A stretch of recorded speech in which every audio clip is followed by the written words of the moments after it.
Monday, May 20th. Wake up, wake up. Damon Bruce, Larry Krueger. Like and subscribe. Great to have you here on YouTube. Larry, good morning. We had ourselves a hell of a Sunday, right? I mean, any single time you can have for you, lovingly prepared by the sports gods, 3 game sevens, a final round of a major, a chance for the Giants to get their first sweep of the year. Like, it was a pretty decent Sunday for sports. How are you, pal? Doing good, doing well. Yeah, it was. I watched Minnesota beat Denver, and Denver just gag it away. And man, was it Michael? Don't call me Mike. The owner, the coach of the Nuggets, Malone, said, lost it at the podium. I was like, come on, bro. Man, you gagged a 20-point game 7 loss on your home floor as the defending champions. Sorry, not every question is going to be a fucking layup.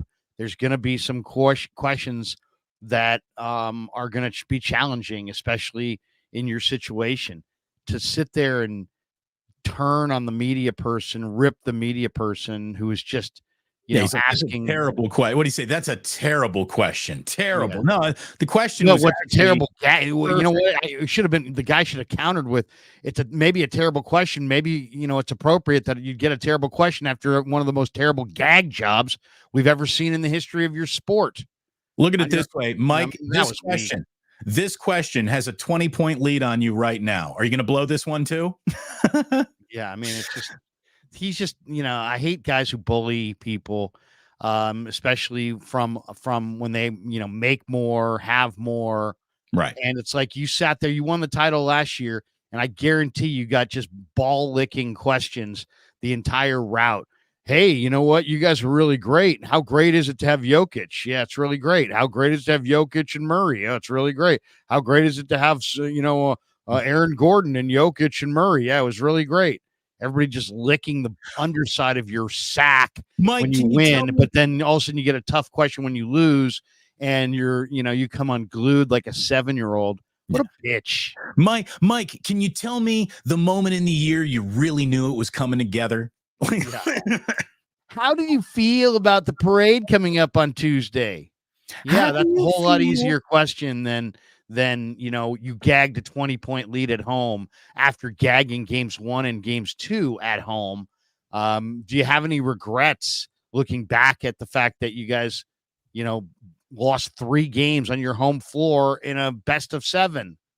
Anything, any kind of question that, they're all tough and they're all fair. And he's like, the season just ended. I mean, come on. The season just ended. It's like, all right, yeah, we get it. You know what you should have said? He said, you know what, Mike, I get paid by the column. So you think your year's over? Fuck you. Look at my year. My year, I got nothing to write about thanks to you turkeys going out in this round. Hey, look, repeating is hard. Winning a championship is hard. Repeating is even harder. I hope you appreciate the Warriors a little bit more in your rearview mirror than you might have before you watched Denver gag that one away. And look, a little credit to the Minnesota Timberwolves too, man. They got that look in their eye all of a sudden again. But the Boston Celtics, could not have a better path. All the big boys kind of got knocked out before you even got to deal with them. So let's see if the Celtics actually get it done this year. We're certainly not here to talk about Celtics or Nuggets basketball. So wake up, Damon and Larry. Get back on point here at the beginning of the show. I like T-Wolves, though. I'll take the T-Wolves maybe over Boston. Boston. Somebody said Boston's like the Niners. They're in it, but they don't win it. Look at it this way. That's hard to fight. Yeah, that's fair until it's unfair. And right now that's fair. And to make that argument unfair, let's see if the 49ers can win a Super Bowl right here in 2024. An organized team activity known as OTAs, Larry. Oh, it's underway. It gets underway today. Voluntary OTAs. So let's not get too up in arms as to whether or not Brandon Aiyuk is here for this one or not. There is the real mandatory veteran mini camp that, what's that, June 6th, early June?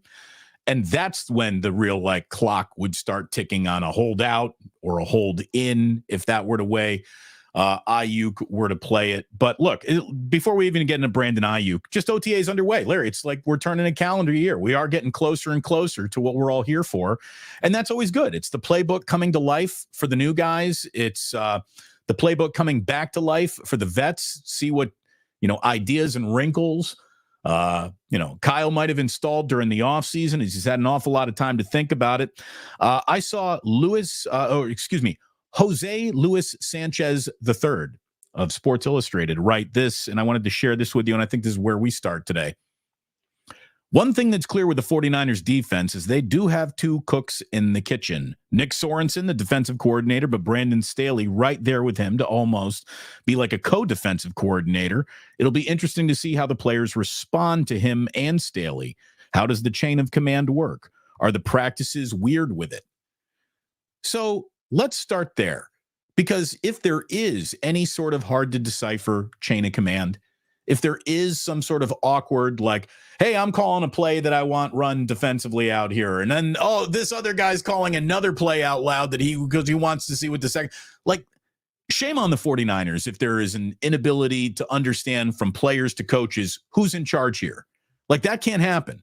That is more doomed to fail and be a distraction than anything that Steve Wilks did coming in as an outsider and then completely adapting to what the 49ers did. Like, getting rid of Steve Wilks meant things were supposed to run smoother, not be more complicated. So hopefully Sorensen, Staley have no who's in charge here issues at all to be seen in OTAs and mandatory OTAs and at any point in the year. That needs to be ironed out before they even hit the field. How is that termed? I mean, why would we go with the assumption there's a problem before there's a problem? I mean, why is there a problem? I mean, why? Because Sorensen was the handpicked inside guy that got the defensive coordinator job, or is because he's never done it before, or is it because, Brandon Staley has done the job before, or that he's in the organization at all? I mean, where's there an issue?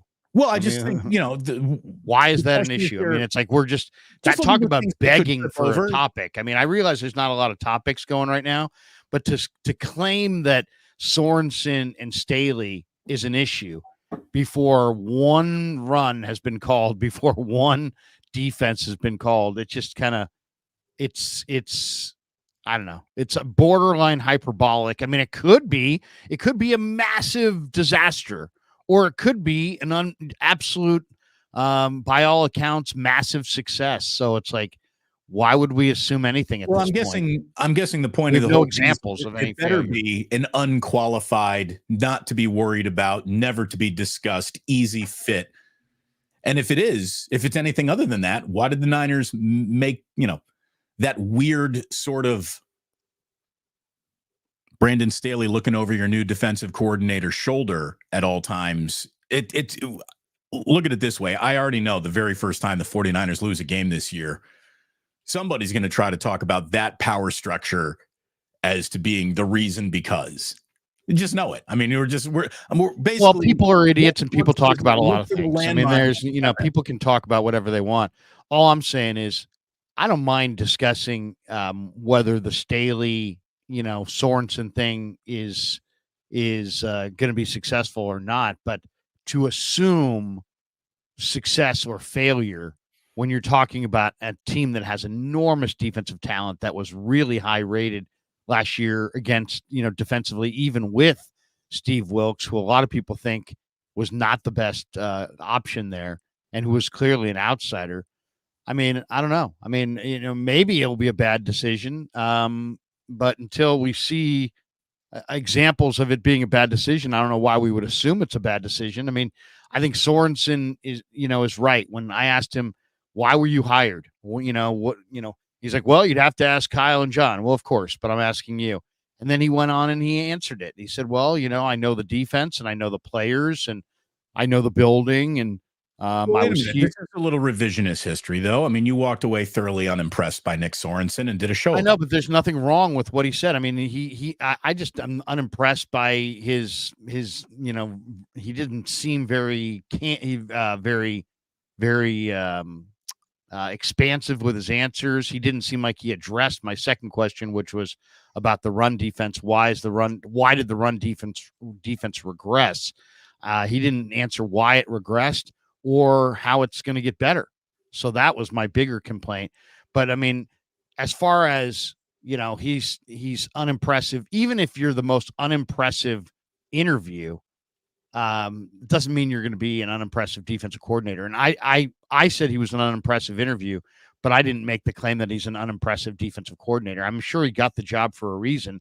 The Niner players, I'm sure, want to win. I'm sure they like this guy for a reason. I'm sure part of it is that he's played. Part of it is that he's a good communicator. Part of it is that it's not like having a brand new teacher. It's like, hey, you know what? The teacher that saw us do all of our old work is still in the building. So, I mean, it's like if you had a program director at a radio station that saw you do a bunch of great shows and then they were changing him out. Well, you'd have some solace probably if some guy who had saw you be number one for 10 years actually was still there, as opposed to just somebody who's, evaluating you solely on what you did this afternoon. So, you know what I'm saying? I just think it has something to do with that they want somebody in the building that kind of knows the score and knows the evolution of the defenses and how they've changed it and evolved it. And Sorensen knows it. But the Staley question is like, what's Staley doing here? But we haven't even gotten an answer from Shanahan as to, what Staley even is going to do. I can answer that where question. He's going to coach. I can answer that question. I think that's his guy. Kyle Shanahan really likes Brandon Staley. They're kind of pals. He wants to keep him in the league. Wants to keep him dapped up with a $400,000 a year job. No problem. You know what I mean? That's what I think is going on. Well, but if he was really his guy, he could have made him the defensive coordinator. But he didn't. Why? Right. Well, maybe that's, he didn't want to go that far with it, but he wanted to just keep him in the mix. And that way Staley can throw his hat back out in the ring at some point, sometime for another job somewhere in the NFL. I mean, I don't see Brandon Staley being with the Niners for like a decade, right? Well, I don't know. I mean, it could be anything. It could be anything from, I don't know exactly what he's going to do. I mean, this is a team that hired Eric Mangini, who was a longtime defensive coach, as an offensive assistant. Kyle himself has worked on the defensive side as a young coach. So I know that he believes in having some of that. Is it a little bit about self-scout? Is it a little bit about game management? Was it maybe about personnel? They were looking at their off season and who's the biggest free agent they signed? Probably Leonard Floyd. Who's Leonard Floyd connected to? He's connected to Staley. He played for Staley. He was probably brought here by Staley. So maybe that was part of it. Maybe it was like, hey, we need a defensive coordinator. I don't know how much or how little these coaches spend or how important they are as far as attracting free agents, but it does seem like guys go and play for. Kendricks went and played for the Dallas coach because he coached him in Minnesota, right? And so the Niners lost out there. Relationships maybe that's how. Maybe they really, really, really, really wanted to get Leonard Floyd because they realized he was one of only a couple of pass rushers that were in their price range, and maybe that's why Staley's here. I don't know. I mean, it could be any number of reasons. Like really. Before the NIL days, if you wanted this McDonald's All-American, you gave his dad an assistant video director coordinator job. I mean, Larry Brown got Danny Manning. He had Ed Manning on his staff. Right. I mean, LeBron, I mean, has had family members for, hired almost everywhere he's been, I believe. So you never know. I mean, it wouldn't be the first time, that's for sure. Organized team activity. Again, it's underway. This is the voluntary OTAs. These, everything matters out there, but these don't matter nearly as much as the next group of OTAs that come up, the mandatory ones. And this brings us to like the whole Brandon Staley thing, because Jeremy Fowler of ESPN reported that this one's tricky because Brandon Aiyuk, you mean? Yeah. What did I say? You said Brandon Staley. Oh, sorry. The other Brandon Aiyuk. Jeremy Fowler. This one's tricky because he was implicated in some trade talks around the draft. He wants a new contract. He has 1 year left. I'm told the 49ers certainly are open to doing a deal, but talks have not progressed enough to where things are close. So an awful lot of distance remaining between the Niners and Aiyuk. And hey, they have until June 6th to get this right. And if Brandon Aiyuk isn't in here for the very first day of OTAs, what are you doing? I mean, what are you doing? There's not a lot of, hey, that's negligent, that's incompetent, that's easy to make fun of with the 49ers. There really isn't. This would be one of those things. You got to get this deal done. You had the opportunity to trade him. You did not take that opportunity. You could have absolutely done business around Brandon Aiyuk. You chose not to. Whatever deal was put in front of them, I'm sure they had options. They refused them all. And here we are with a player that Kyle Shanahan has identified as being key to Brock Purdy's first uninjured, unencumbered offseason. So in a year where the only direction should be the direction of we're not screwing around, get Brandon Aiyuk and Brandon Staley and all your Brandons, get them all in there and be ready to go. Be ready to go. Get this deal done before OTAs. You don't need any holdouts, hold-ins. You need a done deal with Brandon Aiyuk. Let it figure all the details out in the wash on the back end of it. Find the guaranteed dollar he wants. Give it to him over 3-4 years. Done. Come on. Well, I'll say this. I mean, there's something here that doesn't jive, and that is that the 49ers and Aiyuk are not on the same page. Okay, that makes sense. But why do the 49ers keep waiting like tomorrow's better than today when in reality tomorrow is always worse than today? Right. The wide receiver market has gone off. A.J. Brown's making $32 million. That's the Eagles' number one wide receiver. Amon-Ra St. Brown is making $30 million. That's the Lions' number one wide receiver. They both, inked these extensions this offseason just recently. The Eagles gave Devontae Smith, who's not even their number one, he's their number two wide receiver. He got a new deal that averages $25 million per year. Aiyuk is slated right now to play on the tag at 14.1 next season, or slated to make 14.1 in the final year of his rookie contract. But this idea that, well, wait a second, we'll just keep waiting. Well, and we want to pay less than, he's asking for X. We're offering Y. X is more than Y. We'll just wait. Well, waiting is just going to make what? So you're waiting for Jefferson to sign for $35 million, right? Or somebody else to sign for $40 million, or somebody else to sign for $45 million. I mean, the history on this is that the price keeps going up. So the longer you wait, the more you pay. So you can sit there and wait all you want.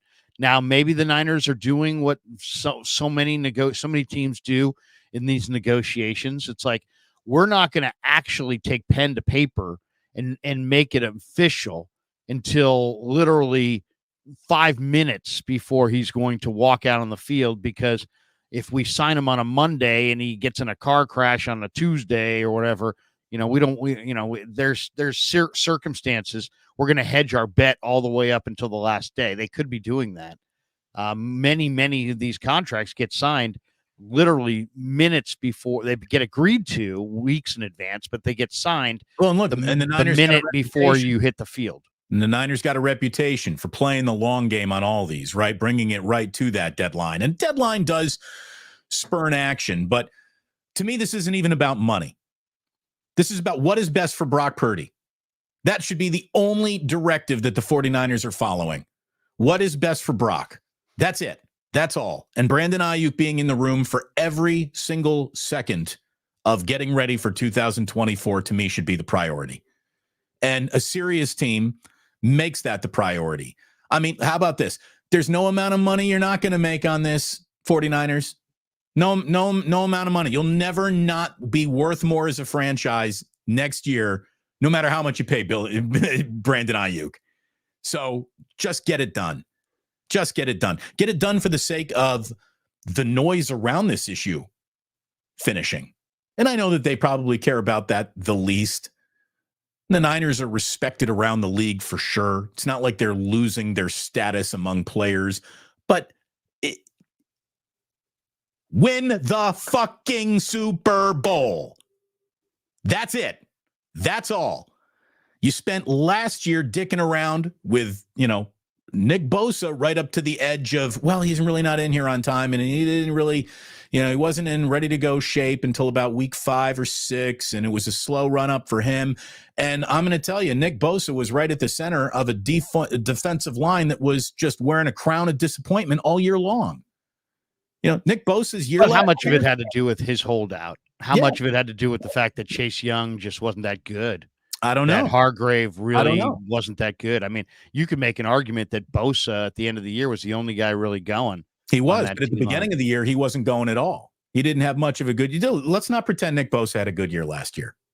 Well, I mean, he was good. His Pro Football Focus numbers show that he was excellent against Oh, the run. sure, He just wasn't the defensive player of the year like he was the year prior. But I mean, I think what you're going to see here is the exact same I'm not thing you measuring saw against there. Nick Bosa. I'm not Aiyuk's measuring going to against sit out. league average or any other player. I'm just Nick Bosa. Great year for Nick or bad year for Nick? It was just a year for Nick. It was a forgettable year for Nick Bosa. We will never talk about the play, the thing, whatever he did in 2023 that stays with us as a moment. Nothing. Yeah, but it's a group project in there. And to me, he was the one guy who actually showed up and did the project. And the other three guys were the guys you can blame. I mean, we're going to blame Nick Bosa. We're going to blame Drake Jackson, who had 3 sacks in week 1 and then never to be heard from again. We're going to blame Nick Bosa. We're going to blame Chase Young, who was Cadillacing it in the fucking NFC title game. I'm just saying, going to blame Nick Bosa. We're going to blame Javon Hargrave, who signed for huge money and just was totally a mediocre player at best. I mean, I hear what you're saying. Bosa wasn't as good last year as his defensive, reigning defensive player of the year, but he was hardly bad. He got off to a somewhat of a slow start because of the holdout. I mean, and get ready for more of that because Aiyuk is probably going to sit out the mandatory offseason workouts. Imagine if just the same way that Bosa did. Imagine if the Niners offense got off to a slow start because of the Brandon Aiyuk holdout or whatever. I mean, just like eliminate that from being part of the pie. Just eliminate it. Get the deal done with Brandon Aiyuk. It's surprising that they haven't already, to be completely honest with you. And to Rita, they clearly don't want to pay him. They don't want to pay him the kind of money that he wants. And now it's like gotten more. So then they should have traded him. I think that they probably want to pay him, between 20 and 25.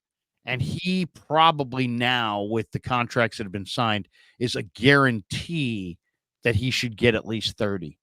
So, Parag can play these games and try to get the upper hand, but waiting is not going to save the Niners money. It's not. If anything, it's cost them another $5 million per year, just in the last 5 months.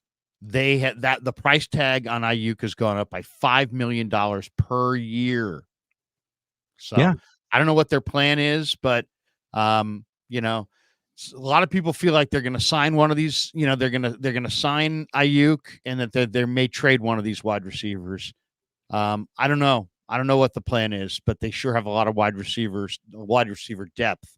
If they decide to move on from somebody, they sure have enough guys sitting around. They're not premier guys, but they got a number of guys. That's for sure. I mean, if Brandon Aiyuk were to be traded at this point of it now, that feels like a little bit like team building negligence. You go ahead and you make that trade and you get up in this draft and you get, I mean, they better be 1,000,000,000% in the Brandon Aiyuk business at this point in time, the way I look at it. I mean, I think they should be, just because he's Brandon Aiyuk and he is their best wide receiver by a country mile. So get it done. I mean, just know it. I think they will. I think they will. Brock Purdy. But it's not just get it done. They're going to get it done. It's get it done before training camp. I don't care about these mandatory mini camps. I mean, and they shouldn't either. And no big deal if he misses mandatory mini camp. Be there for training camp. Be there for training camp, not be there for week 1 like Nick Bosa, who showed up literally 5 days before week 1. Right. That can't happen. Show up. Offensive football is different than defensive football.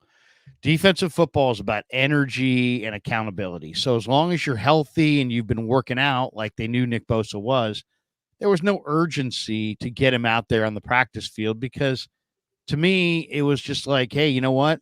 You got X number of days of training camp. Those are X number of opportunities that you could lose Nick Bosa for the year. So I had no problem with him holding out longer, but this is a totally different deal. Now we're talking about an offensive player who has to be in lockstep with a quarterback to have his effectiveness fully realized. So to me, you could say, oh, you have two different standards. You're right. I do, because one guy's a defensive end in a wide nine, get up the field, simple scheme, and we know exactly what he needs to do. And the other guy needs to work with, timing and cohesion and reps.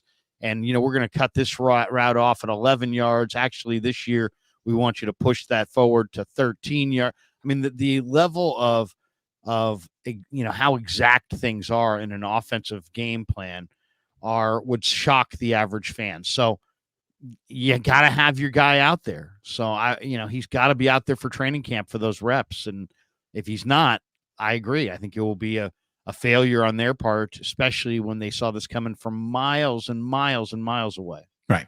Defensive line plays basically like we got a bunch of badasses over here. And then at the very end, you can say, oh, we're adding in the Incredible Hulk. So that's good.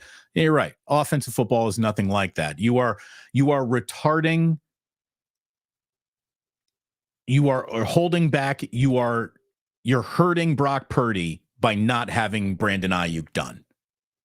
Well, it's all, I mean, just every year in the NFL, offensive football gets better and better and better and better, and teams get more ambitious as the season goes on.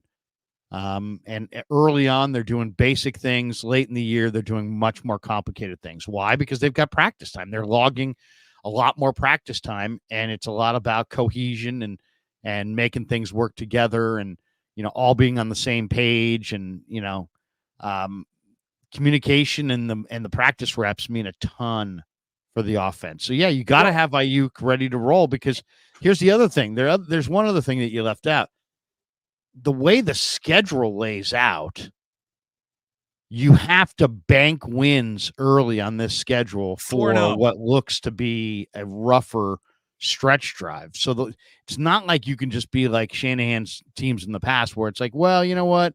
We didn't go all that hard in camp, and we didn't get off to that sharp of a start.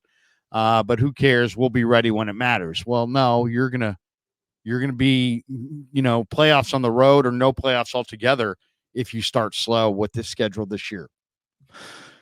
4-0. That's the mandate. 49ers should start 4-0. At least 3-1. Yeah. Yeah. So I don't want anything that is the other football team was better that day derailing the 49ers of their plans. You that's the thing. All you can do is prepare as hard as you can and go out and play. Don't shoot yourself and your preparation in the foot by dicking around with a guy who we all know is going to make $28 million. At least more, $28 million. 30. At least. Right. So, AJ Brown's making 32. If you said to Aiyuk, are you as good as AJ Brown? He would say yes. Yes, he would. So he's going to look for that 30. He's looking for that 30 to 35 in that range. I guarantee you. And I bet you anything, the Niners have budgeted for 20 to 25, would have gone to like 26 or 27. And now are blown out of the water. But you're right. If they trade him inside their Super Bowl window because they can't get the deal done, that's a massive, massive fail, because they've traded him after the draft. They could have traded him for major draft assets and poured that into this year's team. And instead, yes, they drafted a couple receivers, but if they wind up getting 2025 draft assets for Aiyuk in the midst of, what is that? How do you look Trent Williams in the eye and say, Trent, we're trying to do everything in 2024 to win you that ring, when you just traded one of your best players for assets that won't be realized until April of 2025? I mean, and for those non-starter, for those who want to say he's not on that tier one level of wide receivers, he's not worth that $30 million. Brandon Aiyuk is not on any other tier than the depth chart he sits on, as far as he's looking at it. And there is no one who outranks him as best wide receiver on the 49ers, which means he is the best wide receiver, and he does sit on that tier one tier. He is their Justin Jefferson. So that's it. So he gets the dollar amount that premier wide receivers get. That's how this league works. You don't get to play the, am I just as good as this guy game? It's how important are you to the team? He is the most important wide receiver on the team. And that's the negotiating point if I'm on Team Aiyuk.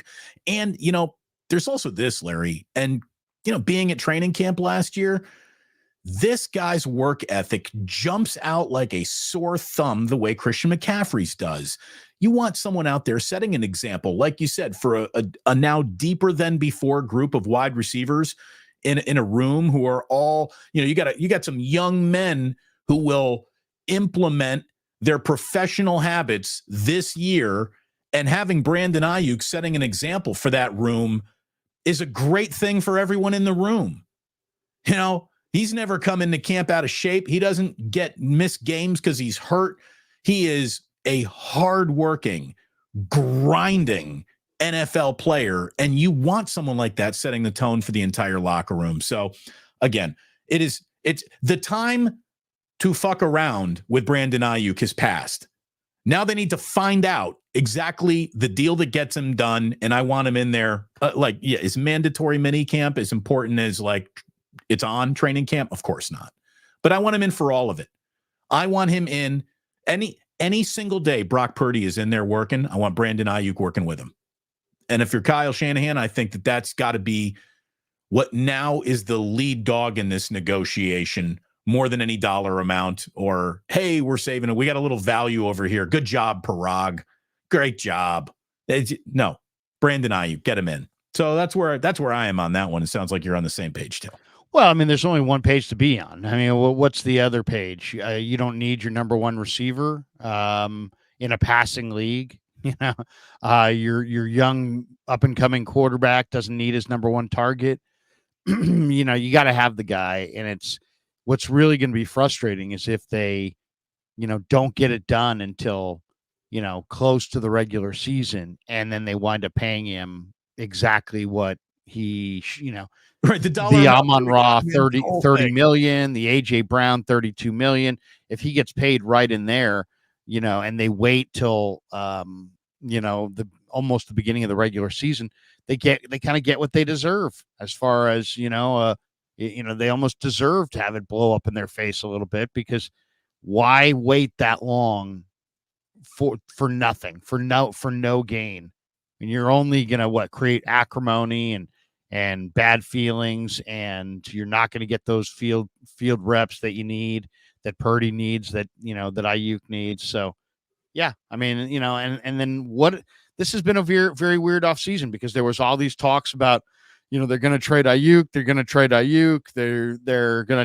Debo, all this talk. Remember, Larry, they're definitely not going to trade Debo. That isn't even worth discussing. And then 48 hours before the draft, Debo's on the table. So, I mean, right. Yeah. So then there's the Debo talks, and then in the midst of Lynch telling us, a week before, now granted, lots of teams go misdirection in the draft, but he literally sat down and was like, yeah, our priorities on the line of scrimmage. And then they passed up on Ruka Rororo and Michael Hall and Zach Frazier and all these plug and play guys on their offensive and defensive line they could have gone with to go with Ricky Pearsall, only to see them double down with Jacob Cowing a couple rounds later on a wide receiver core that, on paper is already pretty freaking deep. So yeah, I mean, there's been a lot of speculation, and they've only added to it by the way they've gone about their offseason. And if the plan really is to trade Aiyuk, they should have executed that plan by now. Yeah, they blew that. If they're going to trade him before this year, they kind of blew that, because they're not going to realize any of that potential unless they're going to trade him for a series of players that they can use right now, which that is like the rarest of rare things in the NFL. If you're going to trade him to the Raiders for Michael Mayer and picks, or if you're going to trade him to the Raiders for, Brock Bowers, and if you've got a trade worked out for him, that's one thing. But barring that, if you trade him for 2025 draft picks, which I got to think if he's traded will be exactly what's coming back, I think that's an epic fail. Yeah. Again, there's nothing. I want the 49ers to exist in a world where 2025 doesn't exist. This is it. 2024. Like anyone who thinks that, this just goes on and on and on and on is fooling themselves. It doesn't. This probably is the last best chance that Kyle Shanahan is going to have to win a Super Bowl with the 49ers. It doesn't get easier after this. Teams are on the come up. His team is getting older. It's just, that's the way it goes. This is the last year of their Super Bowl window. Could they create a Super Bowl window beyond this year? Of course. Absolutely they could, but we're not there yet. This is the last peek out this window that they really get. So forget 2025. 2024 is it. 2025 draft picks for Brandon Aiyuk right now. They should have pitchforks outside the stadium, Larry, if that were to happen. I agree. I mean, you can't. How's that helping you? How do you look Trent Williams in the eye and say, "Yeah, we're trying to win the Super Bowl this year"? How does that help you? Christian McCaffrey. How do you look Brock Purdy in the eye and say, "Hey, I know that you're on the books for $1 million against the cap, but we had to say goodbye to your top wide receiver." I mean, that might be the only time Brock Purdy uses an F word in his entire life, right? Yeah. By the way, did you see him handing out beers on stage? I don't think Brock actually crushed one at that Luke Combs concert. Kittle drank all the beers for him. I think Kittle went with a 4 horsemen pour. Like, I think he had 4 cans at once going right there. Was it at Levi's? It was. There was a Luke Combs concert at Levi's. And look, I understand that Brandon Aiyuk probably isn't a big Luke Combs guy. Why? He's just probably not into country music. Why? We now know what kind of music he listens to. He could be a gigantic country music fan. I don't think it's a stereotype to say he probably isn't into Luke Combs very much. Let's just say I did see a big crowd shot. Not a very diverse crowd, Larry. I'm not here to rip on country music. That's fine. It's okay. I go to Fish shows. There's not a lot of diversity at Fish shows either. I'm just saying he probably isn't. But I guarantee you he's someone who likes a good time. And I would have loved to have seen Brandon Aiyuk out there with Kittle and Purdy having a good time. I mean, I don't need to like a genre to say, okay, I'll go see that band just once or twice. I want him out there. Again, I want Brandon Aiyuk having fun with the 49ers. I want Brandon Aiyuk putting the word 49ers back on his Twitter page and his Instagram account. It needs to end. It needs to end. Why? Do you think he likes polka, Larry? Do you think Brandon Aiyuk is a big polka guy? How many polka? You think he's really into a? I don't know, but I would never assume anybody likes any music these days. It's. Well, again, I'm not where be a total pussy, so I'm gonna make that assumption. Karl Malone was a big country western fan. You never know. Karl Malone was a little different. He just wanted to drive a tractor trailer and do some horrible things with underage girls when he was in college. Anyway, the whole point is I just want Brandon Aiyuk to just be one of the guys. I want him out crushing beers with George Kittle on stage at a Luke Combs concert, no matter what kind of music he likes. By the way, I have listened to the Beyonce country album because my wife plays it. Right. Not bad. I don't like country music. I don't like country music at all. My least favorite genre of popular music is country music. I'm not a country music fan at all. The only kind of country music I like at all is like old school, like Hank Williams, wife divorcing me, sitting on my bar stool type of country music. I like The Devil Went Down to Georgia. The Devil Went Down to Georgia. It's a great song. What is that, 1972 or something like that? That's Charlie Daniels Band. That's a great song. I done told you once, you son of a bitch, I'm the best it's ever been. I get that. I get little chills, and every single time I hear that part of the song. Fire on the mountain, run, boy, run. I know every word of that song. Seriously, I don't know. I think I forget what year it was. Picking out corn. I think we had to sing that song at school one time. The Devil Went Down to Georgia. He was looking to make a deal. He was in a bind. He was way behind. He was looking to make a deal. He came upon a young man sawing on a fiddle and playing it hot, and the devil jumped upon a hickory stump. He said, "Boy, let me tell you what." Right? Isn't that how it goes? Yeah, let me show you what I got is maybe how it goes. I'm a fiddle player too, and if you care to take a dare, I'll make a bet with you. Now, you play pretty good fiddle, boy, but give the devil its due. I bet a fiddle of gold to get your soul to think I'm better than you. Dun, dun, Boy said, "My name's Johnny," and The whole thing is just damn I good. think it's so when a great story is wrapped around some country music, I can get down with it.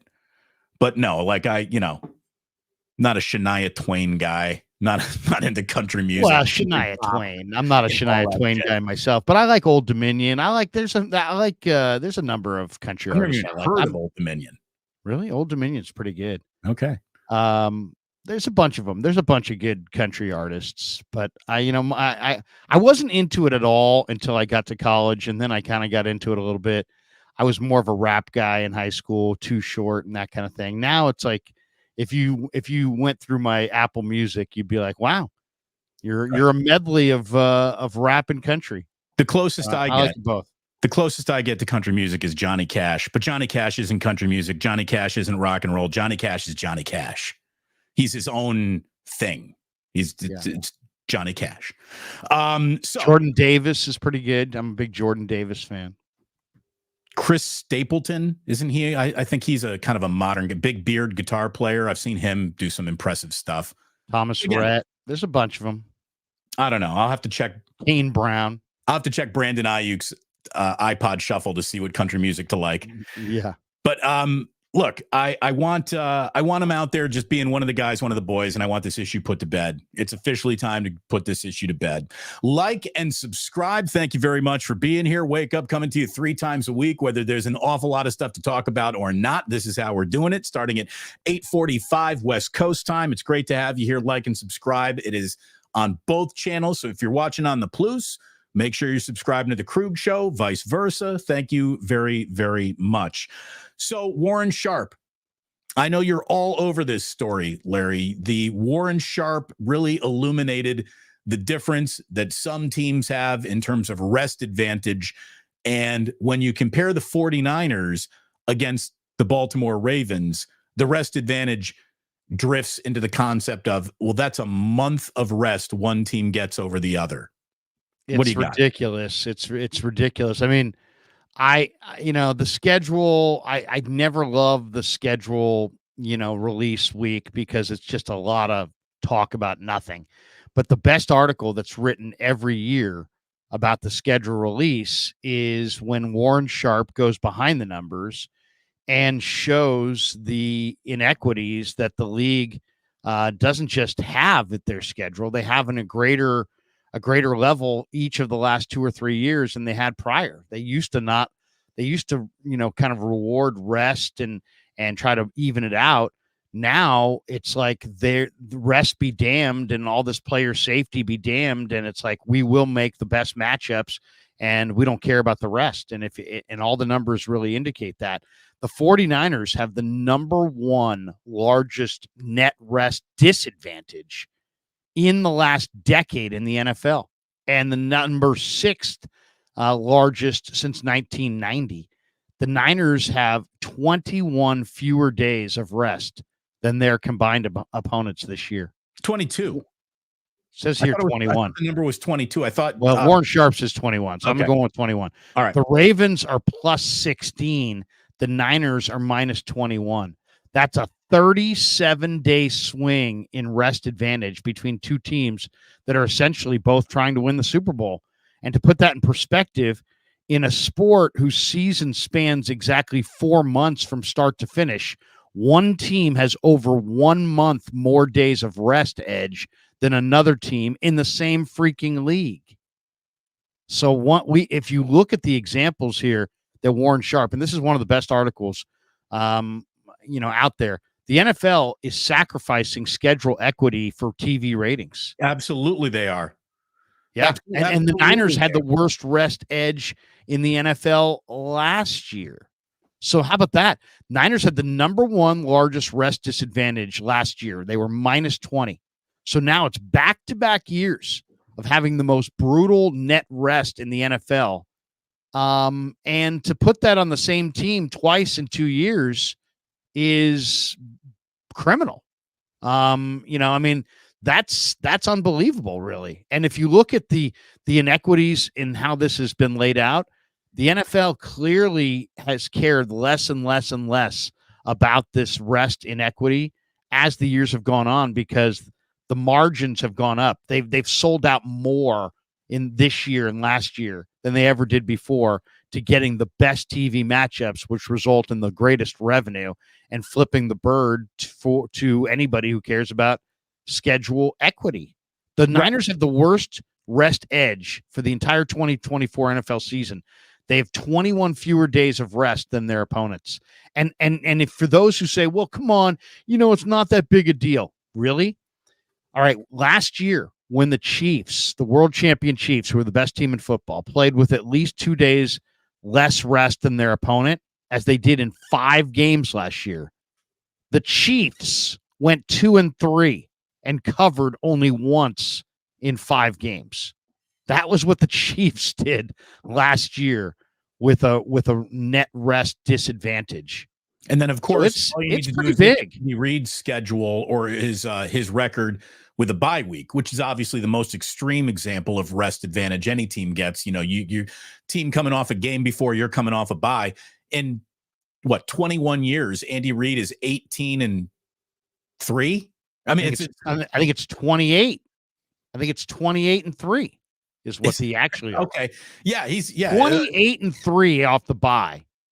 And they have a huge, and so this is not much ado about nothing. In the other games, by the way, for the Chiefs, where they didn't have a rest disadvantage, they went 13-2 and covered 12 of the 15 games. The Chiefs games with rest deficit of 2 or more days, 2-3, and covered 20% of the time. All other games, they went 13-2 and covered 80% of the time. The Niners had a rest disadvantage last year, Damon. In as far as where they're playing short weeks on the road, Niners went 2-2 outright, 1-3 against the spread when playing with a rest deficit of 2 days or more last season. But when they didn't, the Niners went 9-3 in their other 12 regular season games and covered the spread 58% of the time. So, it's pretty clear.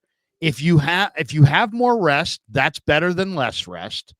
And even the best teams in football, the Chiefs and Niners, the numbers reveal a dramatic difference when they had more rest as opposed to less rest. And the Niners have the least rest of any team in pro football for the last 2 years.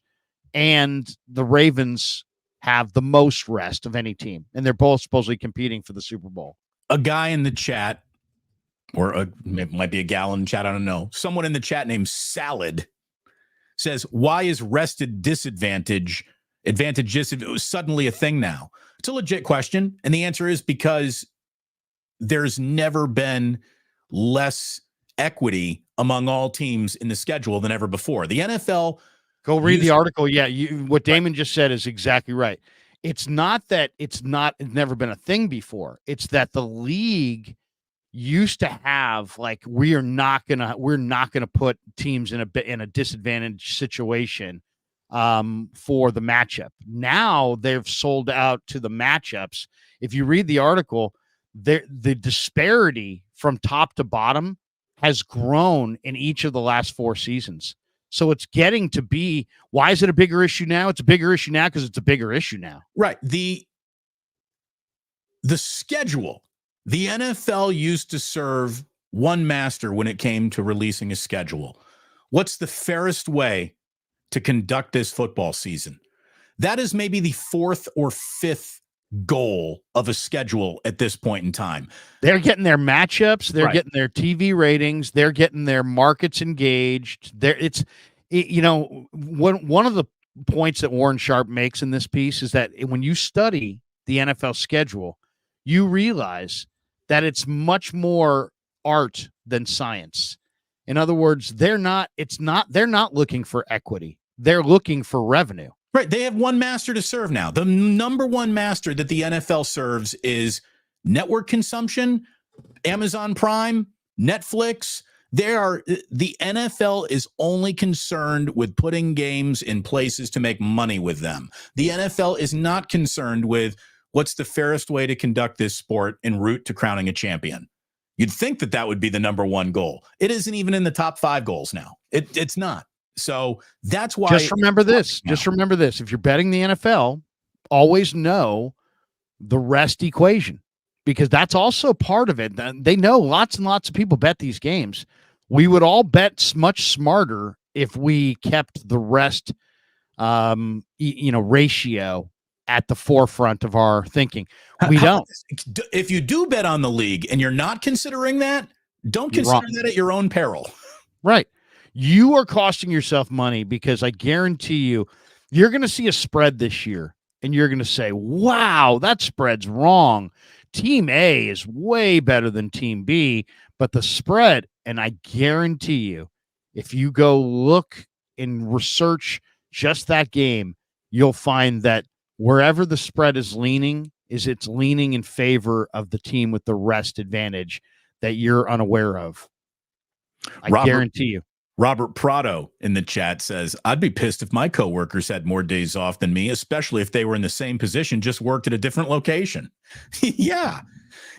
But those aren't coworkers. Again, you're competing against them. You're competing against them. They're not your coworkers. You all might be in the same industry, but you're not allies out on that sales beat.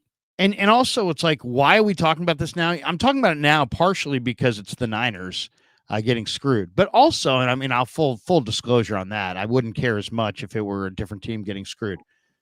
But it does seem like we're talking about something that is so far out of whack that when a season is 4 months long, and in a 4-month season, one team can wind up with over a month of extra rest. That's not like, oh, that's besides the point. That literally is, we're both running beta breakers and we're racing, and I'm wearing ankle weights and you're not. Right. Or how about in the Indianapolis 500, 6 randomly selected cars get smaller gas tanks than every other car in the field. Right. Or guess what? You're carrying more weight on your horse in the Preakness. We're going to strap 5 extra pounds to your horse in the Preakness. Are you cool with that? No, I'm not. Why? Because my chances of winning the Preakness just went down. Right. And your chances of winning the Super Bowl went down. And and yet who wins? Do the Niners win? I guess they're all winners, right? Because they share the revenue from the TV, and it all means that the money is going up.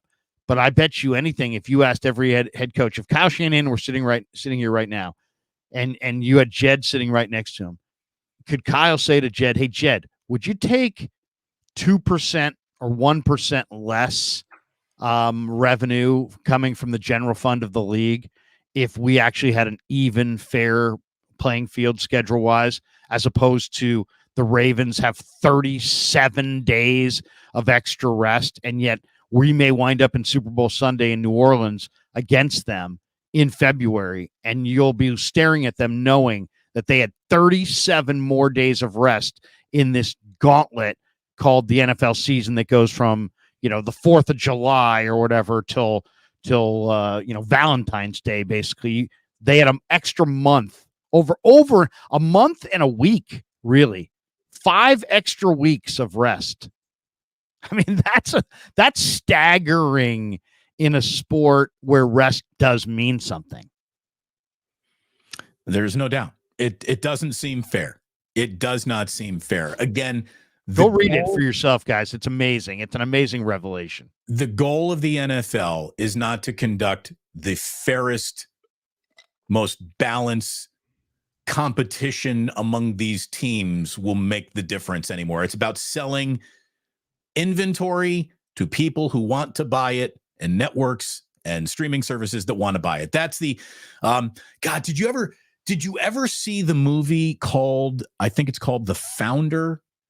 And it stars Michael Keaton as Ray Kroc, and how he took a local restaurant called McDonald's and turned it into a huge chain. At one point in the movie, when he's breaking away from the original brothers who started McDonald's to do his own thing now, he's having someone analyze his business, and it's actually BJ Novak, the kid who was on The Office. The guy who was on The Office.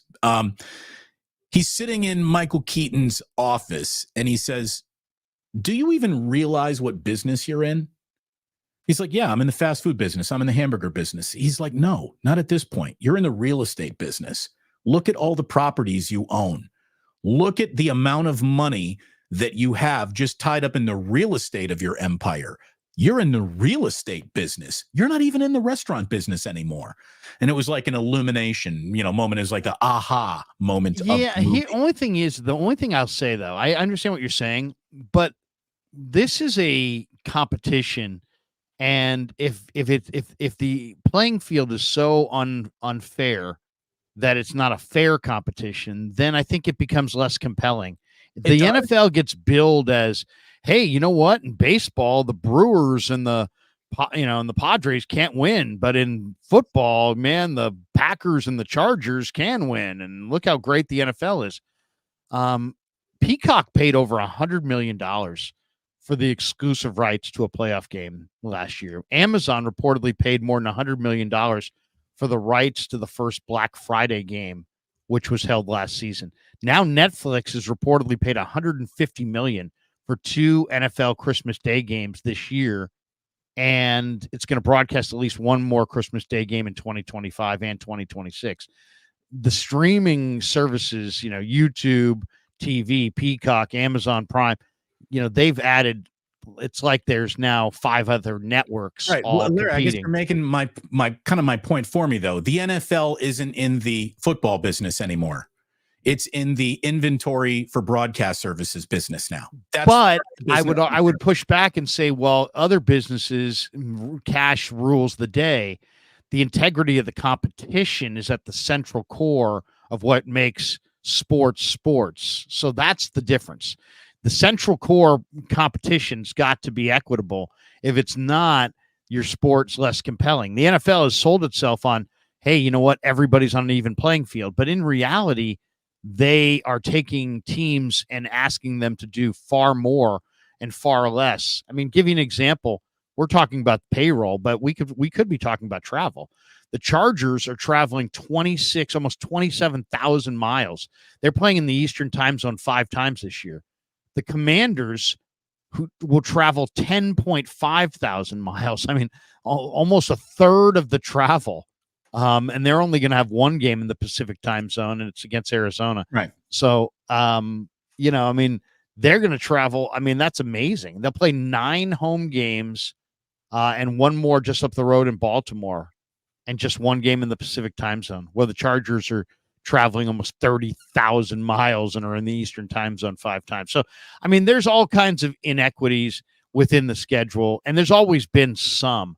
But what makes this more of a story today is that if you study the trends, and Sharp does, the disparity between the team that has the most rest and the least rest has grown significantly in each of the last 4 seasons. Right. So now they actually care more about their money in the last 4 years than they ever did before. And exactly. and less about the relative equitable nature of the schedule. I mean, that's just not prioritized. And that there's no coming off of that, because at the end of the day, no fan is not going to watch a game because this team was put in an unfair position and this team has an advantage. The only thing anyone cares about is what time's kickoff.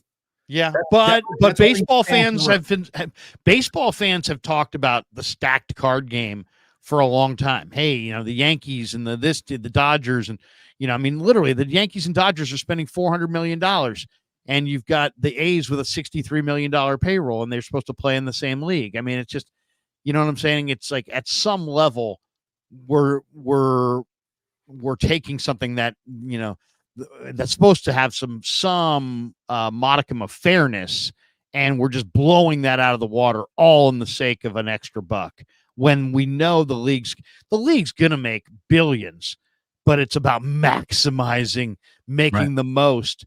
And unfortunately, they're doing it while making it. I mean, like Kyle Shanahan's record's just going to say his record. It's not going to say, and by the way, he was saddled with the most rest disadvantage in 2 years in a row in 23 and 24 and fell short. I mean, what if the Ravens win the Super Bowl this year over the Niners by a touchdown? And at the end, you're like, well, it was fair. Well, was it fair? I mean, was it fair? The Ravens showed up in that Super Bowl Sunday in New Orleans with 37 extra rest days over the course of a 4-month season. I mean, that's a factor, man. That's a major leg up. That's more than just like, that's almost the equivalent of starting 14 points down in a game. I mean, it's a major advantage to have 37 more rest days in a sport like football. Baseball, different, but in football, rest means everything. Yeah, I mean, you could talk to Shanahan. He would tell you that the most important thing to him, Damon, is not even home field advantage. It's the week off. Sure. That's what the true gift of being the 1 seed really is. It's the off week, not the home field. Right. I mean, especially for the Niners, who turn just about any field they go to their home field. But yeah, it was through covering an Olympics where I started understanding how, every single Olympian shows up at the Olympics with the same gas tank, and how you burn your gas through your, the flights that you got to take. I mean, if you got to have all these qualifying races before you actually get to the race for the medal, and the way you burn energy getting to the medal round is as important as your performance in the medal round, because the energy spent getting there will determine what you do. It's like, how come Usain Bolt's not out there breaking a world record like on his first run? Well, because he's not going for it yet. And so it's like that in the NFL too. And here's what the NFL cares about most, Larry. I saw this is from Patrick Holloway on NinersNation.com. For a 49er fan to watch every single game this year, you did not miss a snap of 49er football, it will cost you $501.93 when you add all of the streaming services that you have to be signed up for. And that's before you even have network TV, Fox and CBS turned on. So it's $501 plus you have cable. Not cable, but you have network television as well. So the NFL cares more about getting that number to $601 than they do closing the rest gap between the 49ers and the Ravens. And that's the truth.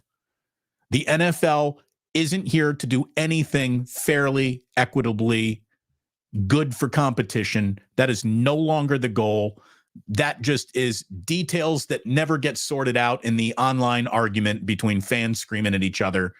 We just go, we won, you lost. It's all there was. It's all you need to know. And the beauty of sports is that really is all you do need to know. Like, that's it. Like, how you got to game day is really irrelevant as to what you do on game day. But to not understand how different some teams get to game day is, again, there is no sport that people care more about yet have less of an understanding about how it all fits together than football, professional football. Well, I mean, and it also kind of shows that, they try to make everything else, like, they go to this incredible lengths to make everything else even. You can't have one extra day of practice in the facility in the off season, or you're losing a draft pick. Wait a second. You guys had an extra practice day. You will be docked draft choices. Oh, the Ravens have 37 extra rest days than the 49ers in pursuing the same Super Bowl. No big deal. Wait a second. You had Brock Purdy show up on a Monday. He wasn't supposed to be in the facility till Tuesday. You're going to lose a 5th-round draft choice. Right. Oh, the Ravens have a month and 5 weeks of extra rest. You know what? We're actually making money on that. Well, no problem. Right. So that's the other part that's so bogus. It's like you got a million rules about you can't you can't talk to your players before this time. You can't do this. Why? All in the name of even Steven. And then in the midst of this maniacal, we must be even, we must be fair, everything must be equitable, 37 extra days for the Ravens of rest in a Yeah. sport like football, where rest means everything. Well, remember there It's was some just like accounting it's error that cost the ridiculous. Niners a compensatory pick or something like that because Right. the per diems paid in Arizona during the COVID year where they went to fly to Arizona to have a home game in Arizona because Levi's wasn't allowing people like it. Right. Like The talking out of both sides of their mouth is just astronomical. It's like, when does when does fairness matter? When we say it matters, damn it. You know, right. Yeah. when does fairness when does fairness not matter? When we say it doesn't matter, damn it. I mean, that's literally their, it's you're arguing with your parents and you had a good point and they say they pull the trump card on you because I said so. Hey, look, That's where the NFL is with the rest in the schedule. It's fair. Why? Because I said so. Damn it. and the beatings will continue until morale improves. So, in terms of all the arrows in your quiver to fire at the Niners from over the weekend, Niners news, Larry, I think we got it all out there today. Are we missing anything? We got it all out there? No, there is one great video that I did this weekend that I really enjoyed doing. And Bleacher Report came up with a story about how the 49ers or how every team in the league may cut a player or two. They went through every team in the league and they said, okay, now after having looked at free agency and looked at the draft and looking at the depth chart, give me one player on every team that is likely to get cut, either going into camp, at camp, or at the cut down, that would surprise you. For the Niners, that cut down, of course, was Elijah Mitchell. He was the guy that got the cut down. And it makes sense because, Elijah Mitchell, I mean, they drafted Garendo and Cody Schrader and, so he's the guy they think may get cut by the Niners. I mean, I would go with Mason before Mitchell, but sure, I understand where the point. I think the point was maybe Mitchell makes more money. I don't know. But anyway, Mitchell was the guy they guessed. And then they went team by team. And then I went through the list team by team and thought, okay, of these guys that are supposedly going to get cut, who might be of interest to the Niners? And I came up with these 10 guys. Tell me what you think of these names. The Lions, they're saying may cut their defensive tackle, former first-round pick out of Washington, Levi Ozarike, who's big defensive tackle. He's not somebody that a lot of people know, but he's been injured the last couple of years. So the Niners, I have no opinion on that. That's a pass. Okay. The Eagles, they say, are going to cut cornerback James Bradbury, who's coming off a really bad year, but the Niners, I think, are pretty fortified at corner. Yeah, Bradbury did have a bad year. I would be interested in other secondary cuts before we walked to Team Bradbury and asked them what they wanted. Yeah, he was a standout in 2022, but not this last year. The Saints, they say, are going to cut DeMarco Jackson because they have Demario Davis, they have Pete Werner, they have Nefi Sewell. They just signed Willie Gay, Kaliki Hudson, Monty Rice. They just drafted Jalen Ford. They're saying DeMarco Jackson could get cut. He's a damn good linebacker. Darren Waller of the New York Giants may retire, they're saying. That's why the Giants drafted Theo Johnson, the Penn State tight end, in the 4th round. But if Waller is indeed, a cap casualty, it could save the Giants $6.7 million. The Niners are looking for that second tight end. Adding Darren Waller would really be a phenomenal move if they. I would be very interested in that guy. Yeah, I would be very interested. Now you've got 2 real tight ends. The Chiefs, they say, may cut Kadarius Toney, who's had some, made some stupid mistakes, but he's also an incredible athlete. Was great at Florida. He could be an amazing Deebo Samuel-like player in this 49er offense. Jimmy Ward was on the list. That's another spot. The Niners looking for a safety, an extra piece of the secondary. If the Texans cut Jimmy Ward, I think he would be a guy that I'd be interested in. Hold on. I want to check this. Jimmy Ward's now 32. He'll be 33 by the time the season kicks off. He turns 33 in July. And as much respect as I have for Jimmy Ward, I think we're in the that'll be enough. Yeah, I would not be interested in Jimmy. I'm playing Malik Mustafa before I'm playing Jimmy Ward. I hear you, but I mean, the only thing with the Niners, they have, Fongus may or may not play at the beginning of the year. Then you got Jair Brown. Then you've got Mustafa. Then it's time for George Odom. Then you're talking about practice squad guys. So they're pretty thin. So I would take Jimmy Ward if I could get him. Trent Brown of the Bengals, the former Niner, former Patriot. They're saying the Bengals may, they drafted Amarius Mims out of Georgia. They're saying they may cut Trent Brown. If the Niners are looking for something, an upgrade on Colton McKivitz, would Trent Brown be nice at right tackle? It's a big number though to add him. He's an $18 million a year player. Yeah, but I mean, I don't know what he would take if he wound up cut by the Bengals. I mean, you're right. All these guys cost. Mo Alley Cox, the tight end from the Colts. Once again, the Niners looking for tight ends. Again, more doable than a retired Darren Waller, probably. So yeah, maybe. He's making $5.9 million, but there's no guaranteed money left, and they got a bunch of tight ends. There's a lot of speculation the Colts will cut Mo Alley Cox. Harrison Bryant was just signed by the Raiders in the offseason, but that was before they drafted Brock Bowers, and they already have Michael Mayer. So there's a lot of people speculating that Harrison Bryant, the former Brown, may get cut. He might be a nice tight end option for the Niners. And then number one is the Bears defensive end, Dominique Robinson, who's the former Miami of Ohio quarterback and wide receiver who was turned into a defensive end. But suddenly the Bears, have a lot of depth there. Is that a position conversion, right? From quarterback, wide receiver to D end. What kind of a physical freak of nature are you if you can go like that's the fork in the road of your career? I know. This guy played 50% of the snaps as a rookie, only 35% last year. Now the Bears have added Montez Sweat. They drafted Austin Booker. There's a lot of speculation that he might, Dominique Robinson might either get left out of the competition or maybe be their last defensive end. So if you could get him, I think he probably is an upgrade off of Drake Jackson and Robert Beal. So we'll see. Hold on. Am I stupid to still think that there's something there in Drake Jackson? No, not at all.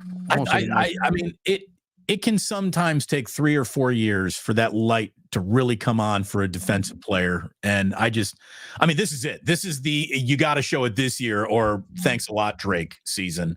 It's go time for Drake. Yeah, I think he's a good player though. Still, I think there's something there. I hope I'm right. He's a great guy. I'll say that. I mean, I love talking to him. He's one of my favorite guys to talk to in the locker room. He's a really good, really good kid, really good family, really great attitude. He just hasn't had enough strength and body development. If you saw him as a rookie, you'd look at him and go, this guy's an NFL defensive end. He doesn't have that kind of, like Samson Ebukam was like freaking just a monster. And then you look at Drake, and Drake looked like just a regular guy. Well, year 2, he was a little bit stronger, but still not to the level that he needs to be. He just needs everything. He needs strength improvement, technique improvement. But I agree with you. I think it's in there, but it's time to make it come out, or they're going to move on because it's the NFL. It's year 3. I mean, first year, you were a second-round pick. You were their highest draft choice. You're on scholarship. Second year, you have a nice little start to your year. Then week 7, you go on IR. Okay, now it's year 3. If you show up and you're not ready to roll, odds are you don't have a job. So anyway, those are just some of the names that were floated out there as guys who may get cut. And as you see, there's some decent players on that list. So guys that could definitely help the 49ers. I mean, especially in that tight end room, they should be really searching for more answers. Yeah. Unless Pline Special or Cam Latu is somehow unless they are head over heels in love with an undrafted free agent. Which probably not. My guess would be probably not. But you never know. Again, look at it this way. If he is your second tight end, then where the fuck is Brandon Aiyuk's deal today? Like how much money are you saving there? So, well, on that Raider front too, if you're really going to move one of your receivers, the Raiders are very deep at tight end, not very deep at wide receiver, and the Niners are very deep at wide receiver and not very deep at tight end. I'm not saying there's a trade to be made there, but Deebo Samuel, Michael Mayer, would you make that trade? If the Raiders called and said, we'll take Deebo Samuel off your plate and his contract, and we'll give you Michael Mayer, who's a backup, probably a backup to Brock Bowers, to be honest. I'm going to want a 4th rounder in there too. If you're the Niners, you want more. Yeah. That's fair. That's fair. I probably would too. I'd probably want, Michael Mayer and something, because Deebo's a little bit more special than that. Absolutely more established, has done more, has proven more. If Michael Mayer was coming off a monster year, maybe you'd flip him head to head, but Michael Mayer's still in that speculative kind of, he hasn't necessarily come of age with the Raiders just yet. I was surprised they drafted Bowers though, because he had the kind of year you want to build on, not get less of. So we'll see. You mean Mayer? You mean Mayer had the kind of year? Yeah. Yeah. But I mean, Bowers, Bowers is a stud. I mean, and he's a local kid. The Raiders trained forever in Napa. The kid's from Napa. Who knows? Maybe he's got some tie to the organization that we're unaware of. But right. If he's Travis Kelce 2.0, the pick will have been well worth it. But outside of that, if he's just a tight end, if he's just another tight end in this league, that's yet another moment of team building that the Raiders screwed up. By the way, I'm going to have our friend JT the Brick on with me, I believe, on Wednesday, and we're going to go over a little Raiders, what they look like after an off season, what Antonio Pierce's first year is going to look like as head coach, from week 1. So JT the Brick coming up, I think, on Wednesday, Larry on the Plus. So another reason to like and subscribe to both channels, my good friends. Let's see, Larry, we had 3 Game 7s, 2 in the NBA, 1 in the NHL. Again, final round of a major yesterday. Xander Schauffele finally getting it done, baby.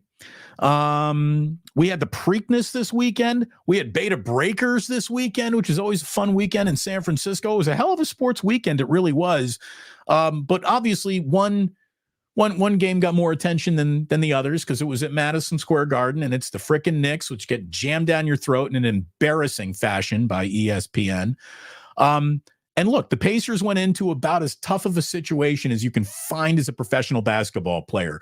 Go and win a Game 7 at Madison Square Garden. Good luck with that.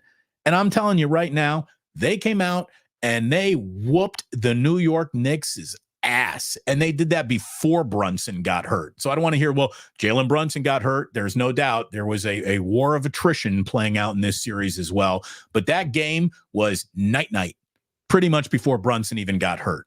Who took it to a next level was Halliburton. Totally. Halliburton is a great player, and yet he's a very unselfish player, and he's not a gunner. But man, you put the money on the table, and if you watch the way he played in that Game 7, I mean, Halliburton took the thing over and just took it to another level. And he's a great, great player. I mean, Sacramento made a nice deal getting Sabonis, who was an all-star big man, but man, they had to give a damn good player in Halliburton. If they could have figured out a way to make that deal with De'Aaron Fox instead of Halliburton, the Kings might be in the finals. Halliburton is just an awesome player. He was the player the Warriors should have drafted instead of James Wiseman, unfortunately. And they went with Wiseman, and they're still kind of paying the price. I mean, if they had Halliburton right now, they would be an amazing, it's an amazing team. I mean, I think there's a very good chance we see the T-Wolves with Anthony Edwards against the Pacers with Halliburton. I mean, they went and made the trade to get Siakam. They're well coached. They're deep.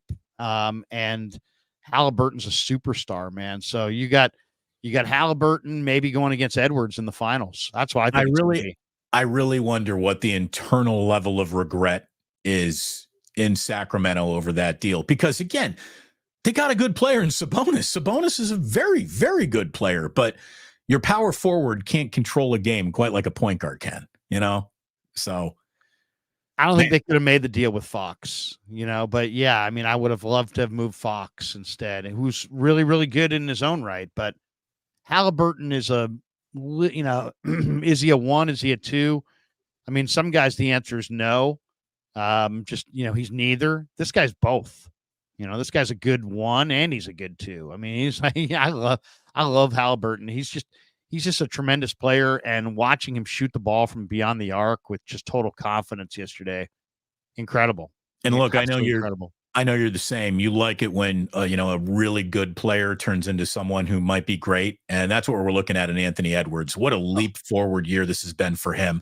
Oh, let's relax on any Michael Jordan comparisons. That's insanity. But Anthony Edwards is completely delivering on the promise of a number 1 overall pick right now in the way that Andrew Wiggins would never even be able to recognize. You know what I mean? Like this kid is legit. Oh man. Yeah. I understand the Jordan comparisons because he's a Jordan-like athlete, but Jordan was 6'6". This guy's more like 6'4". Right. But this guy might have a better looking outside shot than Jordan, to be honest. I mean, Jordan was Jordan, but Jordan was an unbelievable defender. This guy's just kind of growing into it almost fits. Like the way that Anthony Edwards plays defense is just something else. I mean, he's just a phenomenal athlete. I mean, you can't stay in front of him on the defensive end. You can't shake him on the offensive end. Who's he guarding in the next round? Is he guarding Luka or is he guarding Kyrie? Probably Luka, I would think, but maybe not, because they do have more size, and he's more along the lines of the size of Kyrie. But yeah, I mean, that Minnesota team's really good. I mean, the way, by the way, I love the fact that they just kept coming at Denver, even on the road in Game 7. I mean, they won 3 games in Denver. I mean, that's amazing. Karl Anthony Towns, by the way. Karl Anthony Towns might have had his first real big boy game of his career too. I mean, that was a huge performance out of him in Game 7. I suggested the Warriors go get him a year ago, and I mean, people could not call up 95-7 the game faster and tell me how much I did not know about basketball. Oh, you like Karl Anthony Towns? Oh my, no, absolutely not. Well, I would have been one of those no-twos. I don't like 7-foot guys on the perimeter looking for threes. That's what the game is right now. I mean, that's what you're looking for. I mean, what do you think Wemby is? You want the big man who can shoot the basketball. What do you think Chet does? That big man who can score on the block and score on the perimeter. If you're really going to draw another team's 5 out of the lane, especially if they're a rim protector, you got to have somebody who could shoot. I mean, heck, I would love it if Golden State would find a way to get Santi Aldama from Memphis this offseason, just because I've watched that guy shoot the ball as a center. And I'm thinking, man, I mean, if you could get a center that can shoot the ball and then force the opposing center to actually defend that player at the 3-point line, then it's like, hey, you know what? The rim's wide open and everybody should attack the rim. So I don't know what Golden State's going to wind up doing this offseason, because it seems like they're going to have to take some major gambles, or they're going to have to do something incredible to get back in the conversation of even being one of the top 5 seeds. They're so far away from that. I think they're going to let Klay Thompson go, but I don't know, because you can't take that salary slot and do anything with it. So it's like, do you want Klay or do you want nothing? And it's like, well, they may want nothing to save that money, but you're not going to be better taking away Klay Thompson and replacing him with nobody. Well, you don't have a first round pick. You got a late second round pick. I don't think you got a lot of money to spend. So it's like the Warriors are sitting there. They're going to have to make an amazing creative trade for probably an asset that's at its low value and hope that they get a Wiggins type turnaround. Well, it's not that I don't want Klay Thompson. It's that I do want Moses Moody to be the starting 2 guard. It's time to have Moses Moody show us what he's got. And I think he's got more than the Warriors have even allowed him to show. I want him to be. How do you not move Moses Moody though and do anything this offseason? I don't know what asset you have. Like, I don't want to trade Kuminga or Pods or Trace Jackson Davis or Moses Moody. But if I got to trade one of them, I'm trading Moses Moody. And I love Moses Moody, and I wouldn't necessarily be in favor of moving him. But I just don't see how the Warriors get absolutely anything accomplished.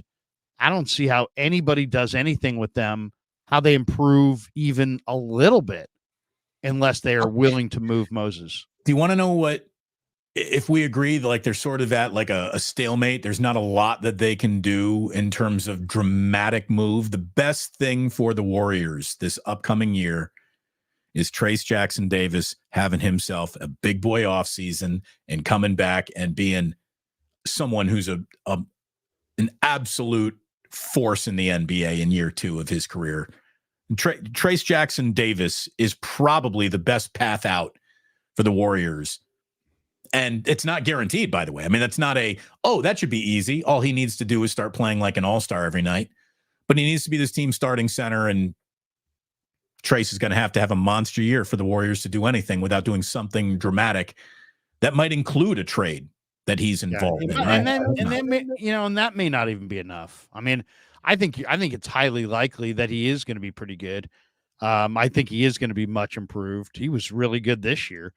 I think he'll be even significantly better next year, but I just don't know that that's enough to get them to where they want to go. I mean, they want to be a top 5 team. They want to be relevant again in the NBA discussion, and it's going to be hard to do.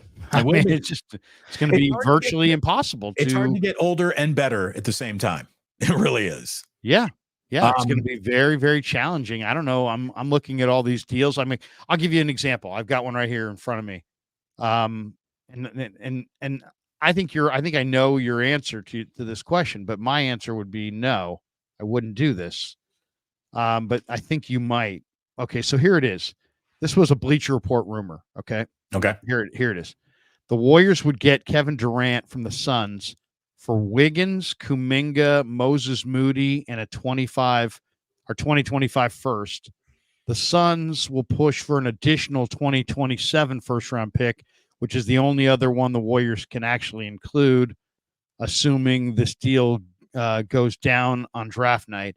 Meanwhile, the Dubs will try to swap someone like Brandon Pajemski for Kuminga because the organization has labeled Kuminga untouchable. I don't think they want to move Pajemski either because I think they love the way he plays and he knows how to play. I wouldn't make that trade. I would not trade Kuminga and those assets all for KD. I would not. I'd rather go a different route and see if I can build around. How about this? That trade, Kuminga, Trace Jackson Davis, and Pajemski.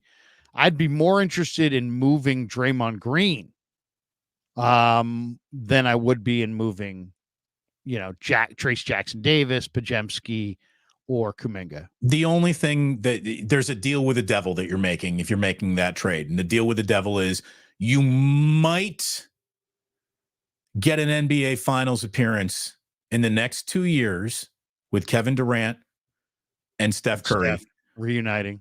But when that is over, you are the Atlanta Hawks.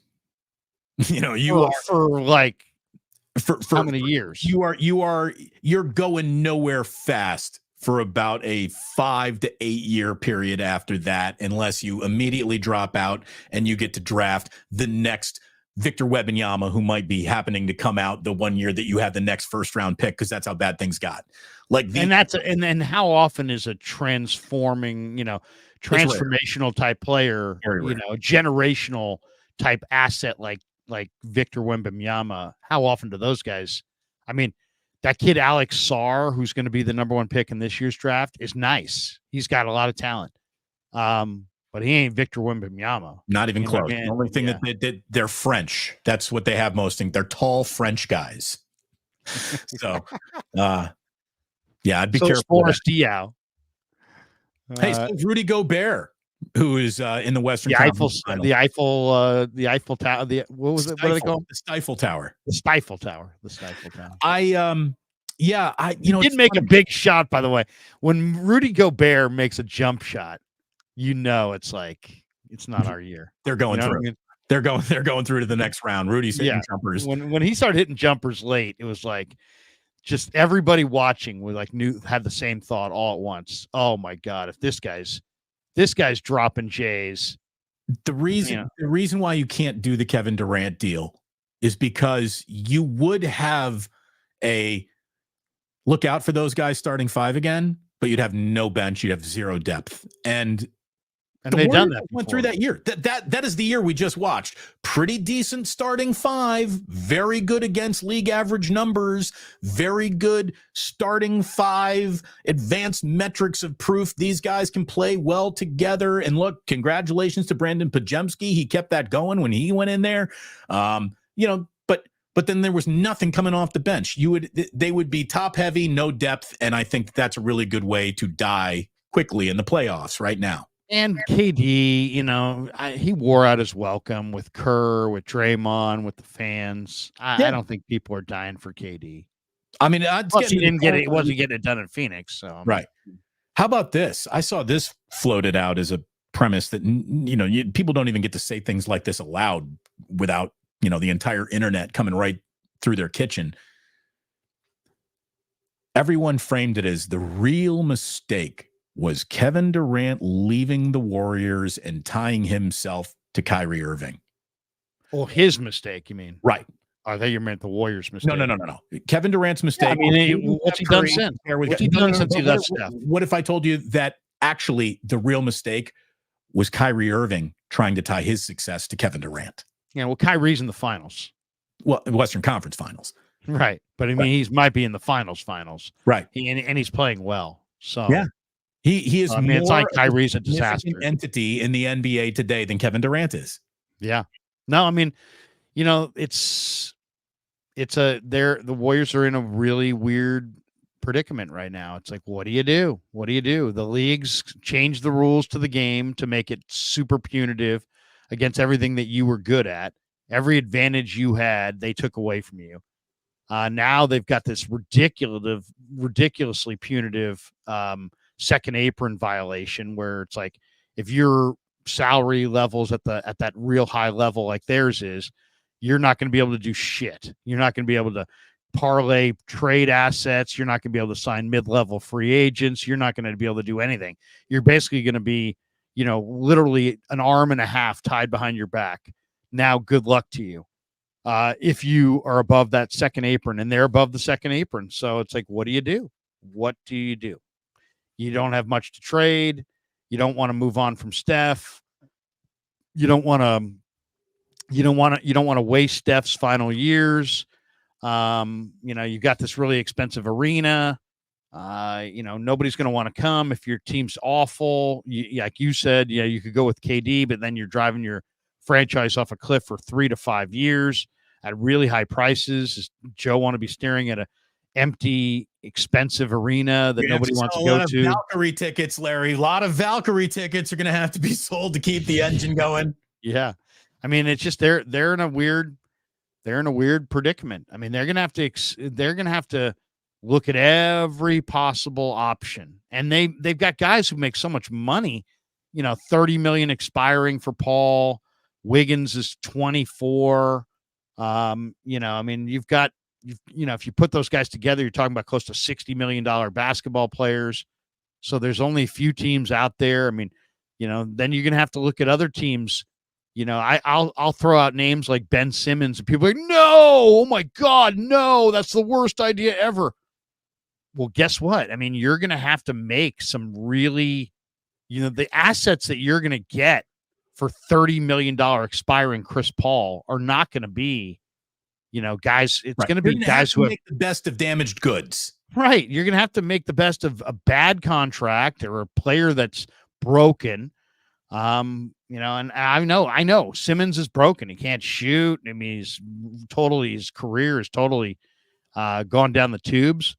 Maybe you let him run the point and try to get a bunch of shooters. I don't know what they do, but it's not, they're not going to get back in this thing without either some spectacular reclamation project or some amazing, circumvention of the rules. Because as the rules stand and as the Warriors sit with their lack of assets and their older roster, they don't really have a way to hit the reset here. Well, there is one way, but it's the unthinkable way. Trading Steph. Exactly. So they're kind of painted into their own corner of, we need to do that, but we certainly can't do that. So Right. it's a very unique situation. And by the way, this is the price for a historical level of success. Remember, it might be ending poorly, but there was nothing short of a historical level of success. Not all things continue. And you know what, Larry, let's wrap up with this, because this level of success for the Giants probably will not continue. Whenever they face one of the big dogs in the National League, the Phillies or the Dodgers, they look like a JV team. But at least they whipped the Colorado Rockies' ass, their first series sweep of the entire year, first 4-game winning streak of the year for the Giants right now. Matt Chapman caught fire at the plate and with his eye, reaching an 11 straight plate appearances. It's nothing to sneeze at. Elio Ramos, his first home run of the season, second of his career. Luis Matos is having the first RBI party of his career. And for a moment, Luciano's putting the ball in play. For a moment, we got a glimpse of young kids playing well in Giants uniforms, leading them to victory. You don't see that an awful lot in the Farhan era. Remember, none of these kids are getting a single at bat in that Colorado series, but for injury. But here we are. Here, Well, the young guys are better than the old guys. Yeah. I mean, Elliot Ramos is better than who? Whatever they were putting out there. Slater, Yaz. Right. Your entire outfield got off to a nice little start. But, I mean, Elliot Ramos has got bat speed and arm strength, and he can throw guys out on base pass, and he can hit the ball over the fence, and he's got speed.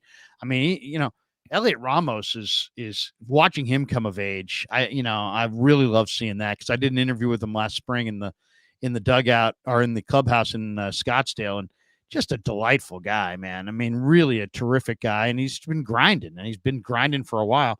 Then you've got Luciano was hitting like 250 or something like that in the minors. He only got called up because of the injuries, but he's better than Nick Ahmed. And guess what? Luis Matos might be better than Jung Hoo. He definitely has more power and more speed, better arm. Jung Hoo's a better contact hitter, better defensive center fielder, probably going to hit for a higher average. But I mean, they could have gone with Luis Matos, they probably could have gone with Schmidt instead of Chapman. I mean, now Solaire's hitting the ball. Tyro's hitting the ball. I mean, look how much more exciting the Giants are when they swing the bats. I mean, offensive baseball is so much more exciting than watching 2-1, 1-0. It's like, well, there could be an exciting 2-1 game. Yeah, but most of the Giants games aren't. It's not that they're an exciting team. They're a bad offensive team. That's why they don't score runs. A low-scoring game is exciting through the prism of outstanding pitching. Not it's Marichal against Koufax. Right. You're right. Shitty at-bats do not make a 2-1 game great. Right. Or, just a parade of relievers that are average. There's no star there. But, the Giants are getting Snell back. Hey, Jordan Hicks has been fantastic, man. Jordan Hicks, even though the velocity was down yesterday, he still looks really, really good. That, to me, Larry, is actually a really good sign. Like, here's a guy who used to be a reliever. He's been stretched out to be a starter. Now you're taking on a starter workload. So when you get to the 5th, 6th appearance of your year, how are you going to do when you need to lean on your command, not just your ungodly stuff? And he was good leaning on his command. Again, graded on the curve of the Colorado Rockies, couldn't hit their way out of a wet paper bag. Well, they were hot rolling in, though. I mean, they had won 7 in a row rolling in, and they've been scoring all kinds of runs. So, I give the Giants tons of credit this weekend. But the vibe in the park was so much better, because they can score some runs, and they can hit the ball over the fence and in the gaps. And, it's like, you look at this lineup now when Chapman's hitting, and now you got Luciano at short. Is just a major offensive. I mean, that guy's got all kinds of offensive talent. Tyro's heated up at second. Lamont Wade is literally an all-star. He's been absolutely amazing all year. They don't even have their number one catcher back. They brought up Casali, or they signed Casali, and that was obviously a good addition. He's definitely had a positive impact. He's a leader and a good clubhouse guy. And now, you got Ramos and you got Soler swinging it. And, suddenly, Yaz is heated up a little bit. I mean, the Giants, you're not going to beat everybody 2-1. 3-2. You're going to have to score 5 or 6 runs 2-3 times a week if you're going to compete, and they're doing it.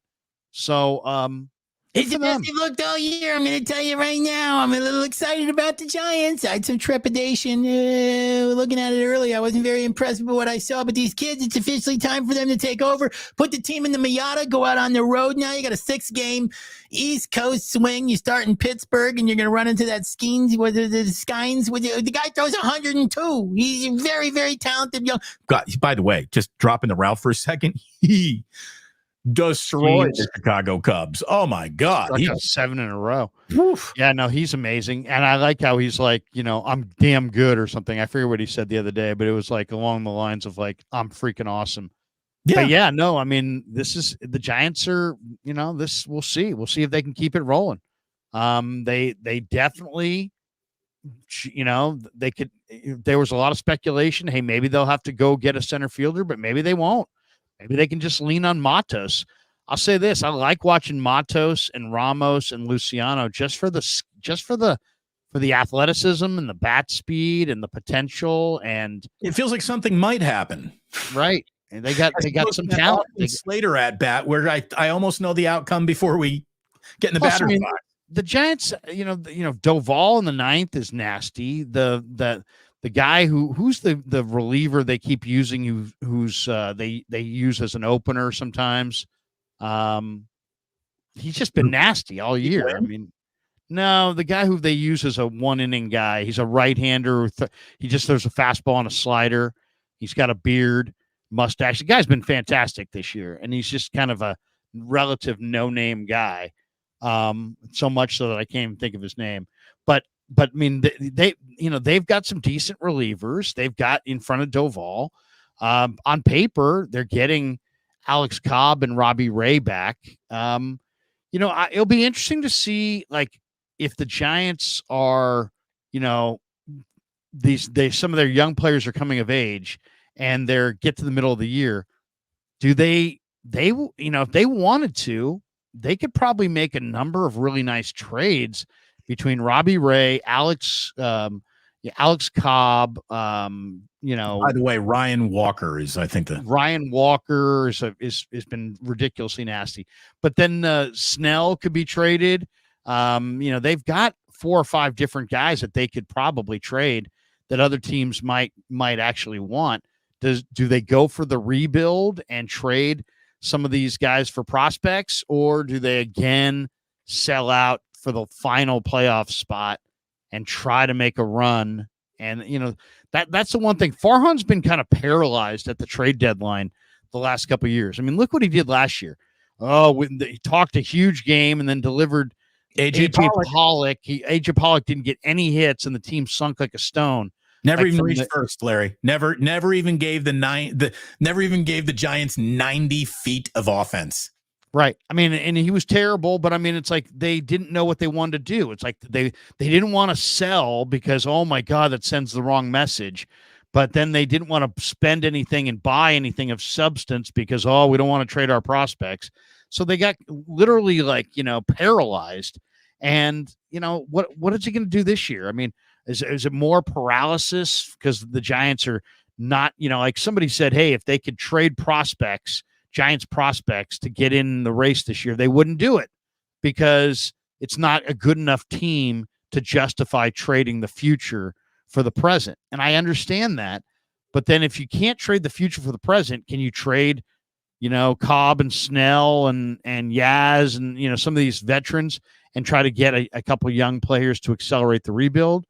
I don't know what they're going to do, but to me, it's going to be interesting because right. If you're saying it's about the future, conduct business for the future. If you're saying the present isn't good enough to really go to war with, well, then don't make any deals that would sacrifice future for a little bit of present, which is, a very narrow balance beam as it is. So right. And MLB keeps adding playoff spots. So they keep making this decision harder for teams like the Giants because it's like, you can delude yourself into thinking, well, the Diamondbacks made it to the World Series last year, and that could be us if things just break right. So it kind of lures you into this false sense of we can contend if we just make one move. And in reality, probably what they should do is move Snell and Ray and Cobb and a couple other guys for I mean, the reason why the younger Diamondbacks players and try to go for it in 2025, right? Corbin Carroll and Kentel Marte and Christian Walker, like the Diamondbacks just didn't get there because they were lucky. They got a good young team. Yeah, they did. And a better young team than the Giants have right now. I think that's the point. But I think the Giants are Farhan is so desperate to keep his job. I mean, that's the question too. It's like you got a desperate GM who's been there for 6 years and has only produced one good year. He's desperate to have this team go to the playoffs so he can say, look what I'm doing, and keep his job.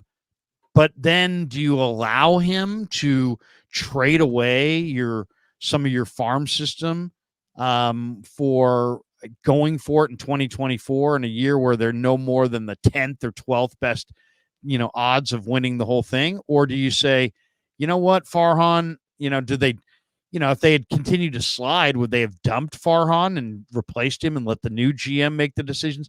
I don't know what their plan's going to be, but I know I'm not in a rush to see Farhan trade away young prospects to go for it this year. The best personnel decisions on this team have been made via injuries. Right? Yeah. The team you're looking at, I mean, they wouldn't even have Luciano up if it wasn't for injuries. Matos wouldn't be up. Right. I mean, that's the thing. They were Ramos would be in Sacramento today. And makes you wonder too. It's like,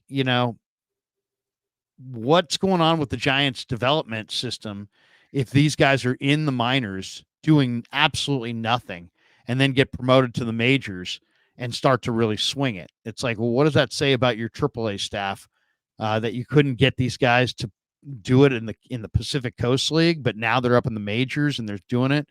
So I don't know. I'm not sure what that says about the Giants, but I'll say this: they're so much more fun to watch when the Giants are scoring runs. I mean, you got a 162 baseball season, right? So you got good stretches, bad stretches, stretches where you can't hit at all, stretches where they can't get you out at all, and you're scoring runs. The difference in the quality of the entertainment when the Giants are scoring runs as opposed to when they're not is night and day. You come into my house and say, I got 2 tickets to the Giants game. Do you want to go? If they're not scoring runs and not swinging it well, no, I don't want to go.